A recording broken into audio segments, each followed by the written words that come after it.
திருவண்ணாமலையிலே இருக்கக்கூடிய பகவான் ரமண மகரிஷியை நம்மில் பல பேருக்கு தெரிந்திருக்க வாய்ப்பு இருக்கிறது, சிலருக்கு தெரிந்திருக்க வாய்ப்பில்லை.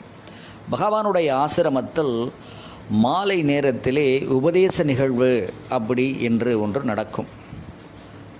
பக்தர்களுக்கு ஆசி வழங்குகிற, உபதேசம் வழங்குகிற நிகழ்வு தினந்தோறும் நடந்து வந்திருக்கிறது. ஒரு நாள் அப்படி நடந்து கொண்டிருந்த போது கூட்டத்தில் இருந்த ஒரு அன்பர் எழுந்து, பகவானே, எனக்கு ஏதாவது உபதேசம் செய்யுங்கள் என்று கேட்கிறார்.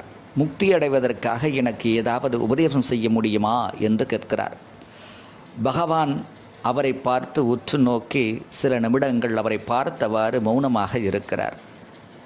பொறுமை இழந்த அந்த அன்பர் எழுந்து திரும்பவும் கேட்கிறார், பகவானே, தங்களிடம் உபதேசம் செய்யுமாறு கேட்டிருந்தேன், நீங்கள் ஒன்றும் சொல்லாமல் மௌனமாக இருக்கிறீர்களே என்று கேட்கிறார். அருகே இருந்த பகவானுடைய சீடன் சொல்லுகிறார், சுவாமி தற்போது உங்களுக்கு உபதேசம்தான் செய்து கொண்டிருக்கிறார். ஆம், மௌனத்தையே உங்களுக்கு உபதேசமாக செய்து கொண்டிருக்கிறார்.